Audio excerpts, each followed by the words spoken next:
여러분은 집에서 얼마나 사랑받으며 자라셨나요? 한국에서는 장남, 막내라는 이유만으로도 같은 집안에서 전혀 다른 대우를 받기도 하죠. 그리고 늘 누군가는 조용히 상처를 감당하며 자랍니다. 오늘 이야기의 주인공도 그랬습니다. 세 자매 중 둘째로 태어난 조지아 여성. 늘 부모님의 기대를 받는 언니의 그림자이자 어리광받는 막내의 보호자였던 그녀는 결국 가족이 아닌 한국 남자를 따라갔다고 합니다. 그런 그녀는 부모님에게 인정받기 위해 한국 남편 몰래 집을 샀다가 들켰다고 하는데요. 대체 그녀의 인생은 언제 평화로워질까요? 이야기 들어보시죠. 안녕하세요. 저는 린다입니다. 조지아의 수도 트빌리시. 저는 좁은 골목을 따라 이어진 구시가지의 낡은 주택에서 저는 태어났어요. 우리 집은 나지막한 언덕배기에 자리 잡은 오래된 석조 건물이었습니다. 벽돌 틈새마다 세월의 흔적이 켜켜이 쌓여 있었고 빗물이 스며든 자국은 마치 주름살처럼 깊게 패여 있었어요. 세 자매 중 둘째인 제게 주어진 방은 가장 작은 다락방이었습니다. 창문 하나 있는 그 좁은 공간은 제 세상의 전부였어요. 장녀인 언니는 아버지의 자존심, 어머니의 꿈이었습니다. 너희 언니 반만 닮아 자라라. 는 말은 제가 자라면서 가장 많이 들었던 말이었어요. 그런데 저는 언니만큼 공부도 잘하지 못했고 언니처럼 사람들 앞에서 떠들썩하게 웃을 수도 없었습니다. 언니는 항상 집안의 자랑거리였고 부모님은 언니가 좋은 대학에 가서 전문직을 얻어 가문을 빛내길 바라셨어요. 그래서일까요? 언니가 하는 모든 일에는 박수와 환호가 따랐습니다. 막내 동생은 또 달랐어요. 태어날 때부터 예쁜 인형 같았던 막내는 부모님의 사랑을 독차지했습니다. 특히 어머니는 막내가 아플 때면 밤을 새워 간호하셨고 막내가 원하는 것은 무엇이든 다 해주셨어요. 우리 집 귀염둥이 라는 별명으로 불리며 막내는 어디서나 귀여움을 독차지했습니다. 그런데 저는 어디에도 속하지 못했어요. 장녀도 아니고 막내도 아닌 그저 중간에 끼인 둘째. 때로는 언니의 그림자, 때로는 막내의 보호자 역할만 했습니다. 부모님의 관심 밖에 있던 저는 스스로 자라야 했어요. 밥을 챙겨 먹고 숙제를 해도 그만 안 해도 그만 모든 것을 혼자서 해결했습니다. 언니가 시험에서 좋은 성적을 받으면 축하 파티를 열었지만 제가 작은 상이라도 타면 언니 따라가려면 멀었다 라는 말씀만 돌아왔어요. 가장 아팠던 건 성인이 되던 생일날이었습니다. 기대에 부풀어 있던 저에게 아버지는 이렇게 말씀하셨어요. 너는 이제 돈이나 벌면 되지. 그 말이 저를 정의했습니다. 저는 그저 돈을 벌어오는 기계찜으로 취급받았어요. 그날 밤 베개를 적시며 울었던 기억이 아직도 생생합니다. 집에서는 항상 굳은 일을 도맡았어요. 설거지, 빨래, 청소. 모두 제 몫이었습니다. 언니는 공부해야 한다는 이유로, 막내는 아직 어리다는 이유로 면제됐지만 저는 당연히 해야 했어요. 그러면서도 고맙다 는 말 한 번 듣지 못했습니다. 자연스럽게 가족과 정서적으로 멀어졌어요. 집은 그저 잠을 자는 공간일 뿐 마음의 안식처는 아니었습니다. 그럴수록 저는 휴대폰 속 SNS에 더 빠져들었어요. 인스타그램, 페이스북, 텔레그램. 그곳에서는 누군가가 제 사진에 예쁘다 고 댓글을 달아주었고 제 생각에 맞아 라고 공감해 주었습니다. 현실에서 찾지 못한 인정과 위로를 가상세계에서 구했어요. 특히 제 셀카에 달리는 너무 예쁘다, 눈이 정말 매력적이야 라는 댓글들은 제 하루를 살아가게 하는 원동력이었습니다. 트빌리시의 예쁜 골목길에서 찍은 제 사진에는 항상 좋아요가 많이 눌렸어요. 구시가지의 아기자기한 풍경과 저희 모습이 어우러진 사진은 제가 가장 자신 있게 올릴 수 있는 콘텐츠였습니다. 그런 사진을 올릴 때마다 잠시나마 제 존재가 인정받는 기분이었어요. 그러던 어느 날, 제 피드에 한 남자의 사진이 떠올랐습니다. 검은 머리에 동양적인 외모, 트빌리시 구시가지의 바람에 흔들리는 버드나무 아래서 웃고 있는 그 남자는 한국인이었어요. 호기심에 그의 프로필을 열어보았어요. 놀랍게도 그는 조지아에 온 지 꽤 되어 보였고 소개글에는 조지아 1년 살기 디지털 노마드 라고 적혀 있었어요. 한국이라 드라마에서만 보던 나라였습니다. 멋진 남자 배우들이 여자 주인공을 위해 세상을 다 뒤집어 엎는 로맨틱한 장면들이 머릿속을 스쳐 지나갔어요. 그리고 저도 모르게 메시지 버튼을 눌렀습니다. 안녕하세요. 트빌리시에 오래 계신다고요? 저는 여기 현지인이에요. 혹시 도움이 필요하면 말씀해주세요. 간단한 인사였지만 보내고 나니 심장이 쿵쾅거렸어요. 놀랍게도 10분도 안 되어 답장이 왔습니다. 안녕하세요. 반갑습니다. 정말 여기 현지인이신가요? 운이 좋네요. 사실 현지 음식점 중에 추천해 주실 만한 곳이 있을까요? 그렇게 우리의 대화가 시작됐어요. 그는 IT 분야의 프리랜서로 노트북 하나만 있으면 세계 어디서든 일할 수 있다고 했습니다. 디지털 노마드라는 생활 방식이 너무 신기했어요. 저는 노트북과 인터넷만 있으면 일할 수 있어요. 클라이언트들은 미국, 캐나다, 유럽에 있지만 저는 조지아의 아름다운 풍경을 보며 일할 수 있죠. 그의 설명을 들으며 저는 신세계를 발견한 기분이었습니다. 우리 집에서는 직장이란 매일 아침 출근해서 저녁에 돌아오는 곳이었는데 그는 카페든 집이든 심지어 공원 벤치에서도 일할 수 있다니 말이에요. 점점 우리는 메시지를 주고받는 횟수가 늘어났습니다. 처음에는 하루에 한 번 정도였다가 곧 아침 인사, 점심 식사 메뉴 공유, 저녁 마무리 인사까지 하루에 여러 번 연락하게 됐어요. 그는 한국의 이야기를 들려주었고 저는 조지아의 숨은 명소들을 알려주었습니다. 한 번도 만난 적 없는 사람인데 이상하게 편안했어요. 그러던 어느 날 집에서 아버지가 저를 불렀습니다. 린다, 잠깐 얘기 좀 하자. 오랜만에 이름을 불러주는 아버지의 목소리에 괜히 설렜어요. 개인적인 대화를 잘하지 않는 아버지라 왠지 모를 기대를 품고 거실로 향했습니다. 거실에는 아버지와 어머니 그리고 언니까지 모여 있었어요. 분위기가 심상치 않았지만 저는 여전히 작은 희망을 품고 있었습니다. 아버지는 목을 가다듬더니 입을 열었어요. 린다, 너도 알다시피 우리 집 형편이 좋지 않잖니? 내 언니는 이제 취업 준비를 해야 하고 내 동생은 대학에 가야 할 때가 됐어. 이 말이 어디로 흘러갈지 짐작은 했지만 막상 다음 말을 들으니 심장이 내려앉는 기분이었습니다. 너, 그간 돈 벌고 있잖아. 막내 등록금 좀 보태줄 수 있니? 그 순간 모든 기대가 물거품이 됐어요. 또 저였습니다. 항상 저였어요. 제게는 대학도 돈이 없다 안 보내주고 다른 취업 준비도 필요 없다는 듯이 그저 돈만 벌어오면 된다는 식이었습니다. 참았던 분노가 폭발했어요. 왜 항상 저예요? 왜 제가 항상 포기해야 해요? 언니는요? 언니도 일하면 되잖아요. 동생은 장학금은 알아봤어요? 왜 저만? 목소리가 떨리고 눈물이 차올랐습니다. 한 번도 이렇게 소리 지른 적이 없었는데 평생 동안 쌓인 서운함이 한꺼번에 터져나왔어요. 아버지는 화를 내셨습니다. 내가 그럴 수 있어? 가족인데, 내 동생인데. 어머니도 실망스러운 눈으로 저를 바라보셨고 언니는 고개를 숙인 채 아무 말도 하지 않았어요. 그 순간 저는 이 집에서 제가 얼마나 외톨이인지 다시 한번 깨달았습니다. 저는 그대로 현관문을 박차고 나왔어요. 거리를 정신없이 걷다 보니 어느새 도시 공원에 도착했습니다. 벤치에 앉아 하염없이 울었어요. 전화기를 꺼내보니 부모님에게서 온 전화나 문자는 없었습니다. 대신 SNS에 그 한국 남자가 보낸 메시지가 있었어요. 오늘 저녁에 뭐 드세요? 라는 평범한 질문이었지만 그 순간만큼은 세상에서 가장 따뜻한 말처럼 느껴졌습니다. 손가락이 떨리면서도 저는 그에게 메시지를 보냈어요. 나 좀 도와줄래요? 집에서 나왔어요. 보내고 나서 바로 후회했습니다. 이제 며칠 메시지 주고받은 사이일 뿐인데 이런 부탁을 하다니. 하지만 그때 그의 답장이 왔어요. 괜찮으신가요? 지금 바로 갈게요. 그렇게 저는 처음으로 그를 만났습니다. 실제로 본 그는 사진보다 더 다정해 보였어요. 저는 그에게 모든 이야기를 털어놓았습니다. 세 자매 중 둘째로 태어난 것, 항상 어중간했던 자리, 부모님의 관심 밖에 있던 날들, 그리고 오늘 있었던 일까지. 그는 제 이야기를 끝까지 들어주었어요. 한 번도 말을 자르지 않고 눈을 마주친 채 고개를 끄덕이며 제 감정에 공감해 주었습니다. 낯선 사람의 이런 태도가 어색하면서도 따뜻했어요. 하늘이 어두워지자 그는 에어비앤비 앱을 열어 숙소를 예약을 하고 있었습니다. 트빌리시 구시가지에 괜찮은 곳이 있네요. 오늘부터 3일간 예약했어요. 생각할 시간이 필요하실 테니까요. 그의 말에 가슴이 먹먹해졌습니다. 가족도 아닌 사람이 제게 이런 배려를 보여주다니. 익숙하지 않았어요. 에어비앤비로 향하는 길, 우리는 조용히 걸었습니다. 고개를 들어보니 트빌리시의 밤하늘의 별들이 반짝이고 있었어요. 그때 그가 말했습니다. 혼자서 생각하는 시간도 필요하니까요. 뭐든 필요한 게 있으면 언제든 연락해요. 숙소에 도착한 후 그는 문 앞에서 배웅해 주었어요. 방 안으로 들어서자 작지만 아늑한 공간이 저를 반겼습니다. 창문 너머로 트빌리시의 불빛이 보였어요. 침대에 앉아 오늘 있었던 일을 곱씹으며 눈물이 또 나왔습니다. 핸드폰을 보니 부모님은 하나의 연락도 남기지 않았어요. 정말 저는 이 집에서 그렇게 중요하지 않은 것 같았습니다. 그날 밤, 저는 처음으로 진지하게 생각했어요. 내가 이 가족에게서 사라져도 괜찮을까?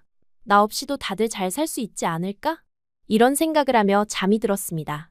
아침에 눈을 떴을 때 낯선 천장이 보였어요. 잠시 혼란스러웠지만 곧 어제의 기억이 떠올랐습니다. 핸드폰을 확인하니 그에게서 메시지가 와 있었어요. 복잡할수록 잘 먹고 잘 자야 해요. 단순한 인사였지만 그 메시지는 제 마음을 따뜻하게 만들었습니다. 하지만 동시에 경계심도 들었어요. 어제는 너무 감정적이었어. 나쁜 사람일 수도 있잖아. 마음 주지 말자. 실망하게 될 거야. 그런 생각으로 괜찮아요. 잘 해결해 볼게요. 도와주셔서 감사해요. 라고 짧게 답장한 후 카페로 출근했습니다. 평소처럼 일하며 그와의 연락을 끊어야겠다고 다짐했어요. 카페에서 음료를 만들고 손님들에게 서빙하면서 바빠지니까 오히려 위안이 되었습니다. 하지만 마음 한구석에서는 계속 생각이 맴돌았어요. 막내 등록금은 어쩌지? 이대로 집에 안 들어가면 부모님은 어떻게 하실까? 동생이 대학에 가지 못할까봐 마음이 무거웠습니다. 아무리 서운해도 동생의 미래가 달려있으니 고민이 되었어요. 점심시간에 핸드폰을 확인하니 다시 그에게서 메시지가 와 있었습니다. 식사는 잘하고 계세요? 거절하려다가 문득 배고픔을 느꼈어요. 결국 괜찮아요. 저 혼자 해결할게요. 라고 답장했습니다. 그러자 바로 답장이 왔어요. 괜찮다면 퇴근하고 같이 식사해요. 저도 항상 혼자서만 있다 보니 식사할 친구가 있으면 좋겠다 했어요. 저도 모르게 미소가 지어졌습니다. 오후 3시 약속한 식당에서 그를 만났어요. 그는 여전히 다정했고 제 얘기를 진심으로 들어주었습니다. 대화 중에 그가 물었어요. 앞으로 어떻게 하실 건가요? 저는 솔직하게 말했습니다. 모아둔 돈으로 막내 등록금을 해결할 거예요. 그 다음에는 잘 모르겠어요. 식사를 마치고 나와 잠시 거리를 걸었습니다. 트빌리시의 가을 햇살이 따뜻했어요. 그때 그가 말했습니다. 제가 제안 하나 해도 될까요? 혹시 저와 함께 일해보실래요? 혼자서 일하다 지금 규모가 커지니 혼자 감당이 안 돼서요. 단순한 업무지만 도움이 필요해서요. 너무 갑작스러운 제안에 당황했어요. 전 그런 일 해본 적 없는데요. 그는 미소 지으며 대답했습니다. 괜찮아요. 가르쳐 드릴게요. 배우면 되니까요. 에어비앤비로 향하면서. 그는 진심일까? 아니면 그냥 동정에서 나온 말일까? 마음이 복잡했습니다. 그날 저녁 결국 집에 돌아가기로 결심했어요. 막내의 등록금을 위해서라도 일단 상황을 해결해야 했습니다. 집에 도착하자 어머니가 현관에서 기다리고 계셨습니다. 눈이 붓고 지쳐 보이셨어요. 어디 갔었니? 걱정했다는 말보다는 원망이 담긴 목소리였습니다. 저는 조용히 대답했어요. 생각할 시간이 필요했어요. 아버지는 거실에 계셨고 저를 보자마자 얼굴을 돌리셨습니다. 언니는 자기 방에 있었고 막내만 제게 달려와 안겼어요. 언니 어디 갔었어? 걱정했단 말이야. 그날 밤 제 방에서 모아둔 돈을 꺼냈습니다. 대학 가기를 포기하고 일찍 취직해 모은 돈, 언젠가 독립하려고 차곡차곡 모아둔 돈이었습니다. 다음 날 아침 아버지께 봉투를 건넸어요. 막내 등록금이에요. 아버지는 놀란 표정이었지만 곧 무덤덤하게 받아들이셨습니다. 그래 막내는 당연히 대학 가야지. 그 말에 가슴이 아팠어요. 당연이라는 말이 얼마나 상처가 되는지 아실까요? 하지만 더 이상 울지 않았습니다. 대신 결심했어요. 이제는 정말로 내 삶을 살아야겠다고. 카페로 출근하면서 그에게 메시지를 보냈습니다. 제안 아직 유효한가요? 나도 그렇게 살고 싶어요. 자유롭게 내가 원하는 대로. 그날 저녁 퇴근 후 그를 다시 만났어요. 그는 노트북을 펼쳐 자신의 일을 보여주었습니다. 웹사이트 디자인, 앱 개발, 프로그래밍. 저에게는 낯선 세계였어요. 처음에는 간단한 일부터 도와주세요. 이메일 응대, 문서 정리, 그리고 차츰 디자인 작업도 배우시면 돼요. 제안은 매력적이었습니다. 월급도 카페보다 훨씬 나았어요. 더 놀라운 제안은 그 다음이었습니다. 사무실과 숙소를 마련해 드릴게요. 조지아와 한국 물가가 5배는 차이 나서 부담스럽지 않아요. 너무 갑작스러운 제안에 의심이 들었어요. 왜 저를 도와주시는 거예요? 그는 진지하게 대답했습니다. 저도 처음에는 홀로 시작했어요. 누군가의 도움이 있었다면 더 쉬웠을 텐데. 이제 제가 그런 사람이 되고 싶어요. 일주일 후 저는 작은 아파트로 이사했습니다. 트빌리시 구시가지의 작은 거리에 있는 낡았지만 아늑한 집이었어요. 그의 사무실과 가까웠고 월세도 적당했습니다. 부모님께는 회사 기숙사에 들어간다 고 거짓말했어요. 막내만 알고 있었죠. 그 아이는 언니 행복하면 좋겠어 라며 등을 토닥여 주었습니다. 새로운 일은 생각보다 재미있었어요. 처음에는 단순한 이메일 답장이나 문서 정리였지만 점차 포토샵과 같은 디자인 프로그램도 배웠습니다. 그는 놀라울 정도로 인내심 있는 선생님이었어요. 실수해도 화내지 않고 천천히 다시 알려주었습니다. 제가 무언가를 성공적으로 완수하면 진심으로 칭찬해 주었어요. 정말 잘하셨어요. 이렇게 빨리 배우시다니 놀랍네요. 매일 아침 사무실에 출근하는 길이 즐거웠습니다. 저녁에는 종종 함께 식사를 했어요. 트빌리시의 맛집들을 찾아다니며 업무 얘기도 하고 사적인 대화도 나눴습니다. 그는 한국의 문화, 음식, 생활 방식에 대해 알려주었고, 저는 조지아의 숨은 이야기들을 들려주었어요. 서로에 대해 알아갈수록 더 가까워졌습니다. 한 달 정도 지났을 때 그가 제게 작은 프로젝트를 맡겼어요. 웹사이트의 배너 디자인이었습니다. 밤새 작업했고 마감 전에 겨우 완성했어요. 떨리는 마음으로 그에게 보여주었을 때 그의 눈이 반짝였습니다. 완벽해요. 이대로 클라이언트에게 보내도 되겠어요. 그 말에 처음으로 직업적 자부심을 느꼈어요. 카페에서 일할 때는 한 번도 느끼지 못했던 감정이었습니다. 우리의 관계는 자연스럽게 변화했어요. 어느 날 밤, 늦게까지 작업하다가 우연히 손이 닿았습니다. 그 순간 두 사람 다 멈칫했어요. 그의 눈을 바라보니 그도 같은 마음인 것 같았습니다. 첫 키스는 사무실 책상 위에서 이루어졌어요. 어색했지만 따뜻했습니다. 그날 이후 우리는 동료에서 연인으로 관계가 바뀌었어요. 주말에는 함께 트빌리시 주변을 여행했습니다. 조지아의 아름다운 산악지역, 와이너리, 해변까지. 그와 함께하는 시간이 쌓일수록 저는 이전의 제 모습과 달라지고 있음을 느꼈어요. 더 이상 가족 중 어중간한 둘째가 아니라 한 사람의 독립된 인간으로 살아가고 있었습니다. 제 선택, 제 결정, 제 삶을 살고 있었어요. 일이 점점 늘어났고 저도 실력이 향상되어 더 많은 프로젝트를 맡게 되었어요. 클라이언트들로부터 좋은 피드백도 받았습니다. 그는 항상 이건 다 당신 덕분이에요 라며 제 공을 인정해 주었어요. 처음으로 필요한 사람이 된 느낌이었습니다. 약 6개월이 지나자 그는 사무실에 매입했어요. 그리고 조지아 정부로부터 장기 체류 허가도 받았습니다. 1년 더 여기 있기로 했어요. 그 다음에는 한국에 같이 가면 어떨까요? 그의 제안에 가슴이 뛰었습니다. 한국. 한 번도 가본 적 없는 나라였지만 그와 함께라면 어디든 갈 수 있을 것 같았어요. 우리는 조용히 마음을 키워나갔어요. 화려한 반지도 거창한 이벤트도 없었어요. 그저 사무실 테라스에서 트빌리시의 야경을 보며 나눈 약속이었습니다. 평생 함께해요. 그의 말에 저는 고개를 끄덕였어요. 아직 부모님께는 알리지 않았습니다. 시간이 조금 더 필요했어요. 부모님과의 연락은 점점 줄어들었습니다. 가끔 막내와 통화할 때면 집 소식을 들었어요. 언니는 취업 준비가 잘 안 풀리고 있었고 아버지는 여전히 술을 많이 드셨습니다. 가끔 죄책감이 들기도 했지만 이내 떨쳐버렸어요. 나도 내 삶을 살 권리가 있어. 매일 아침 사무실로 향하는 길에 트빌리시의 좁은 골목을 걸으며 생각했습니다. 예전에는 이 골목길이 제 전부였어요. 이 도시를 벗어날 생각조차 하지 못했습니다. 하지만 이제는 달랐어요. 세계는 넓고 제가 갈 수 있는 곳도 무한했습니다. 그와 함께라면 더욱 그랬어요. 그와 함께하는 시간이 쌓일수록 사랑이라는 단어가 입에 자연스럽게 올라왔습니다. 처음에는 어색했지만 점차 익숙해졌어요. 사랑해요. 이 말을 처음 했을 때 그의 눈에서 눈물이 반짝였습니다. 제게도 낯선 감정이었어요. 누군가를 진심으로 사랑하고 또 사랑받는 느낌. 가족에게서도 받지 못했던 그 따뜻함을 이제 매일 느끼고 있었습니다. 이제 저는 더 이상 찬밥 둘째 신세가 아니었어요. 저는 한 회사의 중요한 디자이너이자 한 남자의 연인이자 무엇보다 제 인생의 주인공이었습니다. 트빌리시의 좁은 골목에서 시작된 저의 새로운 삶은 이제 더 넓은 세계를 향해 나아가고 있었어요. 결혼 약속을 하고 약 6개월이 지났을 무렵 예상치 못한 소식이 들려왔어요. 언니에게서 온 짧은 문자 한 통이었습니다. 결혼해. 다음 달에. 너무 갑작스러워서 처음에는 농담인 줄 알았어요. 언니는 오랫동안 남자친구가 없었고 취업 준비에 집중하고 있다고 알고 있었거든요. 곧바로 전화를 걸어 물었습니다. 무슨 소리야? 누구랑? 언니의 목소리는 평소와 달리 들떠 있었어요. 한 달 전에 아버지 소개로 만난 사람이야. 은행에서 일해. 조건이 너무 좋아서 빨리 결정했어. 한 달 만에 결혼을 결정한다는 것은 말 그대로 속도 위반이었습니다. 하지만 언니는 그의 지방과 직업, 외모까지 모든 것이 마음에 든다고 했어요. 뭔가 이상했지만 언니가 행복해 보여서 축하해 주었습니다. 다음 날 어머니에게서 전화가 왔어요.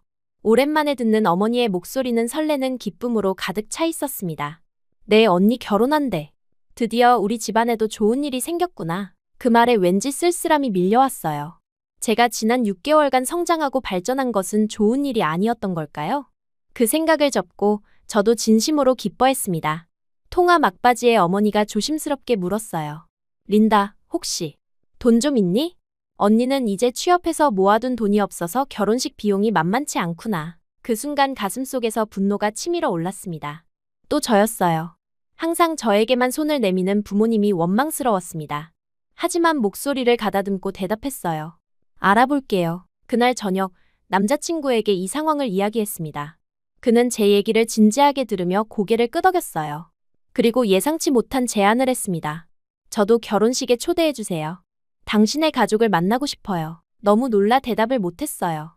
사실 남자친구의 존재는 가족에게 비밀로 해왔거든요. 단지 회사 동료로만 언급했을 뿐입니다. 어차피 언젠가는 알려야 할 일이었고 언니의 결혼식이 좋은 기회라고 생각했습니다. 결혼식 2주 전, 저와 남자친구는 트빌리시의 제 가족 집을 방문했어요. 오랜만에 가본 집은 여전히 낡고 좁았지만 왠지 더 작게 느껴졌습니다. 남자친구는 정장을 입고 와인과 초콜릿을 선물로 가져왔어요. 처음 마주한 부모님은 어색해하셨지만 그의 세련된 매너와 친절함에 곧 경계를 풀었습니다.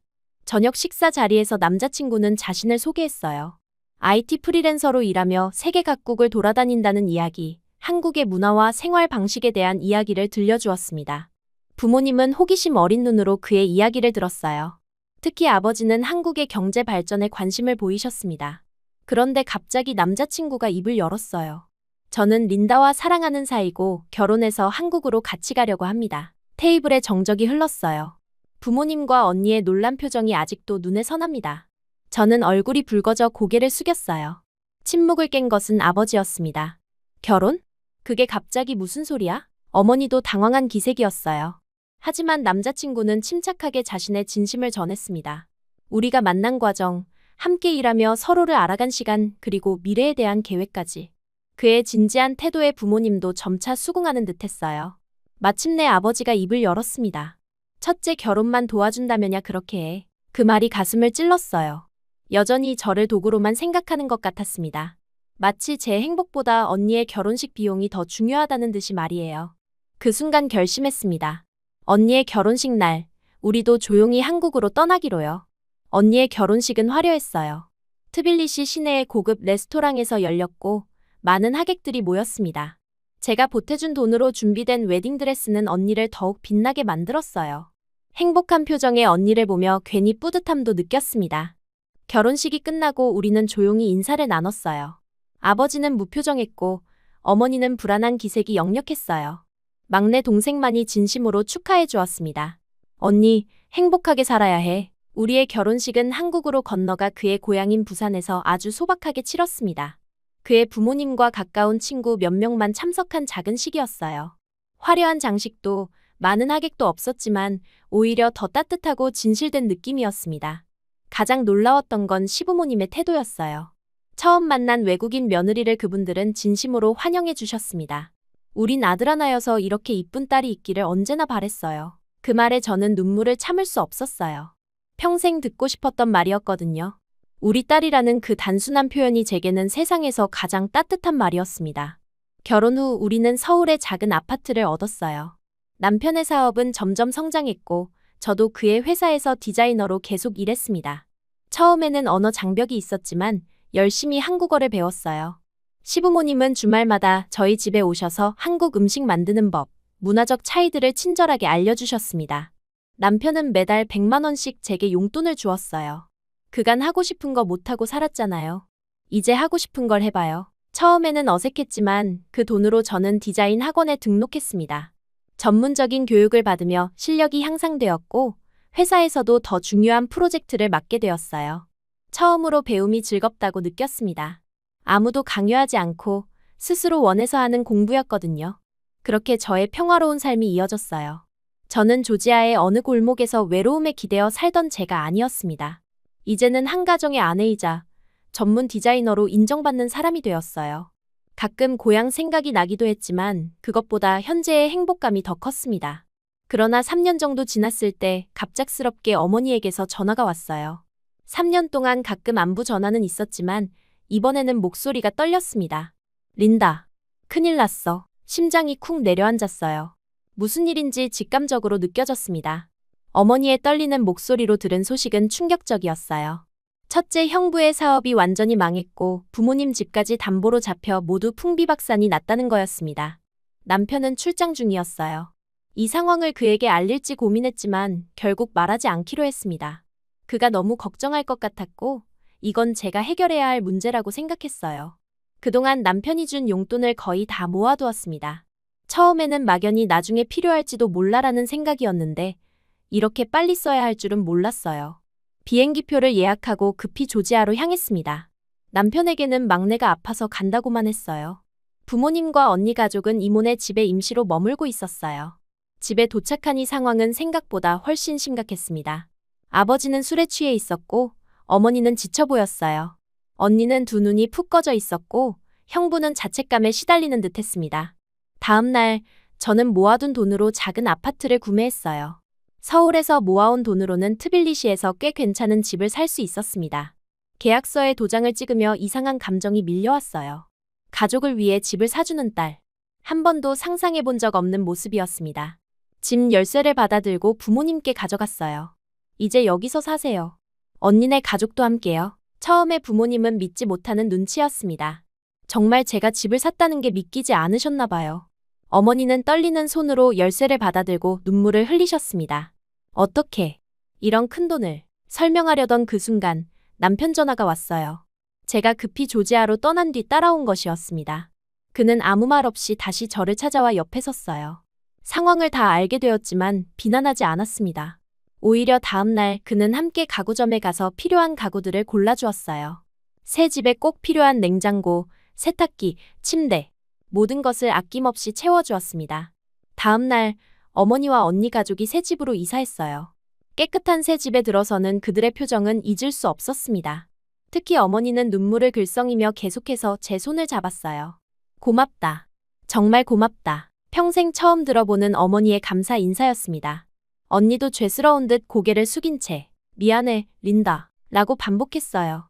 그 순간 마음 한구석에서 이런 생각이 들었습니다. 이제 나 인정받는 딸이 된 걸까? 평생 인정받지 못했던 제가 이제야 가족의 일원으로 받아들여지는 느낌이었어요. 그 감정이 기쁨인지 슬픔인지 구분할 수 없었습니다. 다만 확실한 건 어떤 변화가 시작되었다는 것이었어요. 그들의 말에 마음 깊은 곳이 울컥했어요. 단 한 번도 들어보지 못했던 고맙다는 말, 그 짧은 단어가 제 마음에 얼마나 큰 파도를 일으키는지 그들은 알까요? 눈물이 나올 것 같았지만 꼭 참았습니다. 그때 형부가 조심스럽게 다가와 고개를 숙였어요. 처제, 정말 고마워. 내가 다 망쳐놓은 일인데. 그의 말은 아버지의 등장으로 끊어졌어요. 아버지는 아침부터 술에 취해 있었습니다. 비틀거리며 거실로 들어온 아버지는 우리를 둘러보더니 피식 웃었어요. 우리 둘째가 대단하네. 그래도 남편 잘 물었지 뭐. 그 말은 날카로운 칼처럼 제 가슴을 찔렀습니다. 여전히 저를 인정하지 않는 듯한, 마치 제 능력이 아니라 남편 덕이라는 그 말이 너무 아팠어요. 정적이 흘렀습니다. 모두가 어색하게 서 있는 그 순간 조용히 제 옆에 있던 남편이 천천히 입을 열었어요. 장인어른, 아내가 그간 혹시 모를 일을 대비해서 부모님 노후 준비를 위해 모아둔 돈을 쓴 것 같습니다. 저는 쓴 돈이 하나도 없어요. 남편의 목소리는 차분했지만 단호했습니다. 이런 딸, 어디서 또 찾으시겠어요? 장인어른. 그 말에 아버지의 얼굴이 굳어졌어요. 그는 말없이 자리에 털썩 주저앉았습니다. 집안은 무거운 침묵에 잠겼어요. 모두 할 말을 잃은 채 그대로 있었습니다. 저는 그 자리를 견딜 수 없어 밖으로 나갔어요. 트빌리시의 좁은 골목길을 정처 없이 걸으며 울컥거리는 감정을 추스르려 했습니다. 저녁이 되어 집에 돌아오니 아버지는 보이지 않았어요. 어머니가 말하길 아버지는 오후 내내 방에서 나오지 않았다고 했습니다. 한국으로 돌아갈 준비를 하며 짐을 정리하고 있는데 문이 살짝 열리며 어머니가 들어오셨어요. 침대 끝에 조심스럽게 앉으신 어머니는 한참을 말없이 저를 바라보셨습니다. 내 아버지 원래 저런 사람 아니야. 어머니의 목소리는 작았어요. 자존심이 세고 능력은 없고 그래서 너한테 더 못했어. 어머니의 눈에는 깊은 후회가 서려 있었습니다. 저는 묵묵히 어머니의 말을 들었어요. 처음으로 어머니가 솔직하게 가족의 이야기를 들려주시는 것 같았습니다. 어머니는 천천히 과거 이야기를 풀어놓으셨어요. 어릴 적부터 왜 첫째 언니에게만 기대를 걸었는지, 막내는 왜 그렇게 감싸줬는지, 그리고 왜 저는 항상 어중간하게 방치됐는지를요. 첫째는 공부를 잘해서 집안을 일으켜줄 거라 믿었고, 막내는 태어날 때부터 너무 약해서 특별히 돌봐야 했다고 했습니다. 그리고 가장 의젓한 둘째, 바로 저에게 모든 걸 이해해 주길 바랄 수밖에 없었다고 하셨어요. 너 나가고 나서 내 아버지, 평생 안 마시던 술 입에 대기 시작했어. 어머니의 목소리가 떨렸습니다. 가끔 만취해서 막내를 보며 내 이름 부르면서 미안하다고 울더라. 어머니의 말에 가슴이 아팠어요. 아버지도 저를 그리워했다니? 믿기지 않았습니다. 항상 무뚝뚝하고 차갑게만 대하던 아버지가 제 이름을 부르며 울었다니요. 어머니는 계속해서 말씀하셨어요. 사실 내 남편이 너한테 너무 잘하잖니. 고마우면서도 자격지심이 더 커지는 거야. 그게 내 아버지야. 어머니의 말에 제 마음의 벽이 무너졌습니다. 그동안 꾹꾹 참아왔던 감정이 폭포수처럼 쏟아졌어요. 눈물이 주체할 수 없이 흘러내렸습니다. 엄마, 나도 딸이야. 제 목소리는 떨리고 있었어요. 그냥 한 번이라도 예쁘다고 해주길 바랐어. 잘했다고, 고맙다고. 딸 맞잖아. 나도. 저는 정말 말도 못하게 울었습니다. 이 말을 꺼내는 데만 20년이 넘는 시간이 걸렸어요. 어머니도 함께 울기 시작하셨습니다. 그때 방 안의 침대에서 무언가 움직이는 소리가 들렸어요. 고개를 들어보니 아버지가 침대 구석에 앉아 계셨습니다. 등을 보이고 계셨는데 어깨가 떨리고 있었어요. 흐느끼는 소리가 들렸습니다. 아버지의 오열이었어요. 아빠도. 정말 미안했어. 아버지의 목소리는 제가 기억하는 그 어떤 때보다 약하고 부서질 듯했습니다. 처음 듣는 아버지의 사과에 저는 더 크게 울었어요. 우리 셋은 그렇게 한참을 말없이 울었습니다. 그 눈물 속에는 20년 넘게 쌓아온 오해와 상처, 그리고 미처 표현하지 못했던 사랑이 모두 담겨 있었어요. 그 밤은 우리 가족이 처음으로 서로에게 진심을 보인 시간이었습니다. 아버지는 결국 저에게 다가와 어색하게 어깨를 토닥였어요. 평생 처음 하는 스킨십이었습니다. 그 어색한 손길에 오히려 더 큰 위로가 느껴졌어요. 다음 날, 저와 남편은 한국으로 돌아갈 준비를 마쳤습니다. 공항으로 향하는 길, 가족 모두가 배웅을 나왔어요. 아버지는 전날과 달리 맨정신이었고 복잡한 표정으로 저를 바라보고 계셨습니다. 마지막 인사를 나눌 때 아버지가 제 손을 잡았어요. 떨리는 손이었지만 단단히 잡고 있었습니다. 잘 가라, 린다. 아버지의 목소리에는 후회와 자랑스러움이 함께 담겨 있었어요. 작은 목소리로 덧붙이셨습니다. 너 없었음 우리 집은 벌써 무너졌어. 비행기 안에서도 그 말이 계속 귓가에 맴돌았어요. 평생 듣고 싶었던 말이었습니다. 창밖으로 보이는 구름을 바라보며 남편의 손을 꼭 잡았어요. 그는 아무 말 없이 제 손을 쓰다듬었습니다. 그런 남편이 더욱 고마웠어요.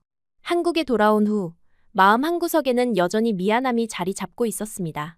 몰래 용돈을 모은 것, 그리고 그걸 말도 없이 써버린 것이 남편에게 미안했어요. 용돈을 받을 때마다 일부는 따로 모아두었다는 사실을 남편은 몰랐을 테니까요. 괜히 남편 잘 만난 덕이라는 아버지의 말이 맞는 건가 싶어 자책감이 들기도 했습니다. 며칠 동안 눈치를 보다가 결국 용기를 내어 남편에게 물었어요. 당신, 내가 돈 모은 거, 그리고 그걸 가족에게 써버린 거, 화 안 났어? 남편은 책을 읽다 말고 저를 바라봤습니다. 그리고 제 손을 꼭 잡았어요. 자기야, 난 너무 좋은 아내를 둬서 세상 누구보다 행복해. 남편의 눈은 진심으로 가득했습니다. 내가 하고 싶은 거 하라고 준 건데 어떻게 쓰던 당신 마음이지. 그리고 나는 보는 눈이 확실하거든. 우리 아내 너무 멋져. 그 말에 저는 그 자리에서 눈물을 터뜨렸어요. 세상 그 누구보다 제가 사랑받고 있다는 걸, 이 사람이 정말 제 사람이라는 걸 온몸으로 느꼈습니다. 남편은 말없이 저를 안아주었어요. 그의 품 안에서 오랫동안 쌓였던 긴장이 풀리는 것 같았습니다. 한 달 뒤 아버지에게서 전화가 왔어요. 저는 놀라서 한동안 전화를 받지 못했습니다. 아버지가 직접 전화를 하신 적은 거의 없었거든요. 떨리는 마음으로 전화를 받았습니다. 아빠? 린다야. 아버지의 목소리는 맑았어요. 술에 취하지 않은 맨정신의 목소리였습니다. 잘 지내니? 어색한 안부가 오갔어요. 그러다 아버지가 서툰 말투로 말씀하셨습니다. 그간 미안했다. 내 딸들 중 내가 최고야. 그 말에 저는 핸드폰을 들고 그대로 울어버렸어요. 너무 밉고 너무 그리웠던 아버지. 그 아버지가 저를 인정한 그 순간 저는 비로소 딸이 되었습니다. 남편이 옆에 와서 저를 안아주었어요. 자기 지금 제일 예쁜 딸이에요. 그 후로 가족과의 관계가 완전히 달라졌습니다. 매주 영상통화를 하게 되었고 서로의 일상을 나누는 시간이 늘어났어요. 언니에게서 기쁜 소식이 전해졌습니다. 부모님과 형부가 힘을 합쳐 작은 가게를 열었다고 했어요. 형부의 장점인 친화력을 살려 카페를 시작했다고 합니다. 모두가 저희 덕분이라며 정말 고맙다고 연신 말했습니다. 막내도 변했어요.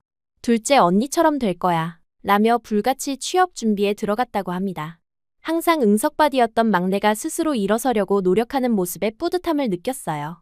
변화는 시간이 걸리지만 우리 가족은 확실히 좋은 방향으로 나아가고 있었습니다.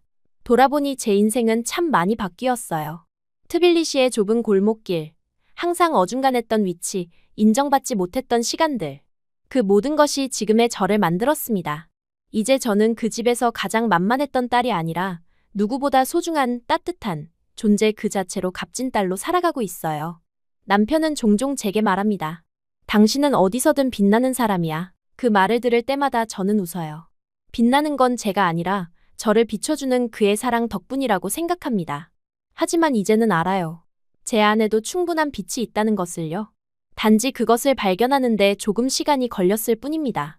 가끔 트빌리시의 밤하늘을 그리워할 때면 서울 아파트의 베란다에 나가 별을 봅니다. 별은 어디서 보나 같은 별이지만 보는 사람의 마음에 따라 다르게 보인다고 생각해요. 예전에 저는 별을 보며 외로움을 느꼈지만 지금의 저는 그 별들 사이에서 희망을 봅니다. 인생은 계속 흘러가고 저는 이제 그 흐름 속에서 당당히 제 자리를 찾았어요.